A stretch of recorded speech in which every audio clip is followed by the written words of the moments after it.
আসসালামু আলাইকুম। আজকে পুরো জাতির কাছে আমি বলতে চাই যে এই স্বৈরাচারকে হটিয়ে আমরা আরেক স্বৈরাচারকে ক্ষমতার চেয়ারে বসিয়ে তারপর দেশ, জাতি ও ইসলামের কোনো ক্ষতি আমরা করতে চাই না। আমরা গণ অভ্যুত্থান অন্য কোনো স্বৈরাচারকে ক্ষমতা দেওয়ার জন্যে গণ অভ্যুত্থান আমরা অর্জন করিনি। বর্তমান যে ইস্যুগুলো হচ্ছে, দেশে যে ঘটনাগুলো হচ্ছে, আমি মনে করি পুরো জাতি সেই বিষয়ে অবগত, পুরো জাতি সেই বিষয়ে জানে। আমি বলতেছি বিএনপির কথা।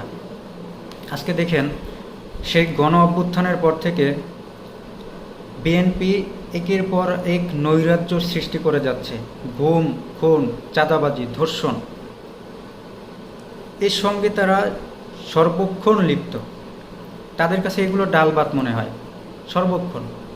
একটা বিষয়ে চিন্তা করেন, খেয়াল করেন যে বিএনপির কথা যদি আমরা বলি, তাদের যে নেতাকর্মীরা আছে, তারা একটা ভাঙ্গারি দোকান, সর্বনিম্ন যে একটি মানুষ, সর্বোচ্চ নিম্ন যে একটি ব্যবসার সেক্টর, যে সে ভাঙ্গারির ব্যবসা করে, সেই ভাঙারি ব্যবসায়ীর উপরে তারা নির্ভর। সেই ভাঙারি ব্যবসার উপরে তাদের নির্ভর করে, তারপরে তাদেরকে খেতে হচ্ছে। একটা জিনিস চিন্তা করেন তো, তাদের যে কোনো কর্মের বিষয়ে যদি বলেন, তাদের কর্ম কি? আমি দেখি না যে বিএনপির কেউ কোনো ভালো একটা চাকরি করতেছে। বিএনপির যারা কর্মীরা আছে, নেতাকর্মীরা আছে, তাদের মূল ইনকামের একটা বিষয় সোর্স হচ্ছে চাঁদা। আর সেই চাঁদা সর্বনিম্ন যে ব্যবসায়ী, তাকেও তারা ছাড় দেয়নি। বরঞ্চ ভাঙারির একটি দোকান সাধারণ, তার কাছ থেকে চাঁদা না পেয়ে তাকে যে নির্মমভাবে আঘাত করে পাথর দিয়ে, তারপর তার বুকের পাঁজরগুলো ভেঙে দিল, তার মাথার উপরে আঘাত করে, যে মাথা একেবারে যে অবস্থা করে দিল, যেভাবে তাকে, এক কথায় বলতে গেলে যেভাবে তাকে আঘাত করে তাকে তারা মারল, তার মৃত্যু নিশ্চিত করলো, এইটা কোনো জাতি, কোনো মানুষ কি করতে পারে? কোনো দলের কাছ থেকে এটা সম্ভব না, একমাত্র বিএনপি এবং আওয়ামী লীগ ছাড়া। আমি বিগত দিনগুলোতে দেখছি আওয়ামী লীগও এত খারাপ জঘন্য কাজ করেনি যেগুলো বিএনপি করে যাচ্ছে। আর বিএনপিকে তো আমরা ক্ষমতা দেইনি। 99% জীবনের ঝুঁকি নিয়ে বিএনএস সেন্টারের সামনে আমরা লড়েছি, আলহামদুলিল্লাহ, দীর্ঘদিন টানা। তারপরে আমরা সেই গণ অভ্যুত্থান নিয়ে ঘরে ফিরেছি, জীবনের মায়া ত্যাগ করে রক্ত দিয়েছি, প্রতিদিন রক্ত ঝরেছে, প্রতিদিন রক্ত দিয়েছি, বেঁচে আছি আলহামদুলিল্লাহ। এত কষ্টের এই সুফল, এত কষ্টের যে গণ অভ্যুত্থান, এই গণ অভ্যুত্থান তো আমরা তাদেরকে দিয়ে দিইনি। গণ অভ্যুত্থান এনে তো তাদেরকে আমরা ক্ষমতা হস্তান্তর করিনি। তাহলে তারা কেন দেশের ভিতরে এত নৈরাজ্য সৃষ্টি করতেছে?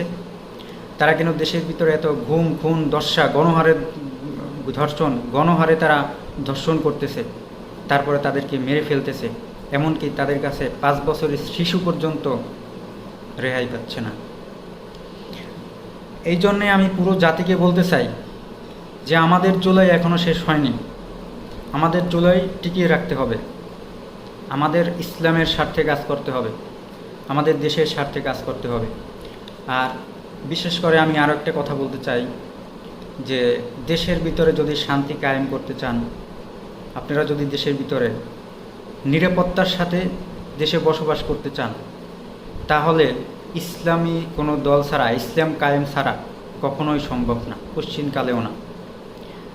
আর আমার মনে হয় বিএনপি, আওয়ামী লীগ যারা দলগুলো আছে, প্রত্যেকটা দলকে আমি বলি, আপনারা ইসলামী আন্দোলনের কাছ থেকে আপনাদের অনেক কিছু শেখার আছে।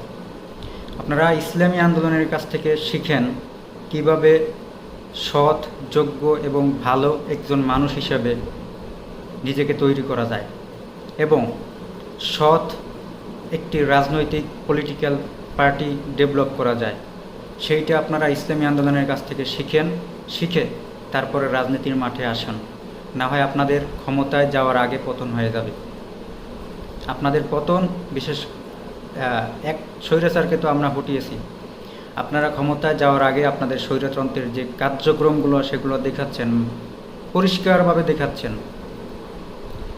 তাই আমি ছাত্র জনতাকে আবারও অবগত করতে চাই, ছাত্র জনতার যে দৃষ্টি আকর্ষণ করতে চাই যে আমাদের তৈরি হওয়া উচিত। আপনারা সবাই তৈরি থাকুন এবং দেশপ্রেমিক যে ছাত্র জনতা, তারপরে সাধারণ জনতা, যারা দেশের নাগরিক আছেন দেশপ্রেমিক, আমি সবাইকে বলতে চাই আপনারা তৈরি থাকুন। আমরা নেক্সটে কোনো স্বৈরা শাসককে, কোনো চাঁদাবাজিকে আমরা এই দেশের ক্ষমতায় আসতে দিব না।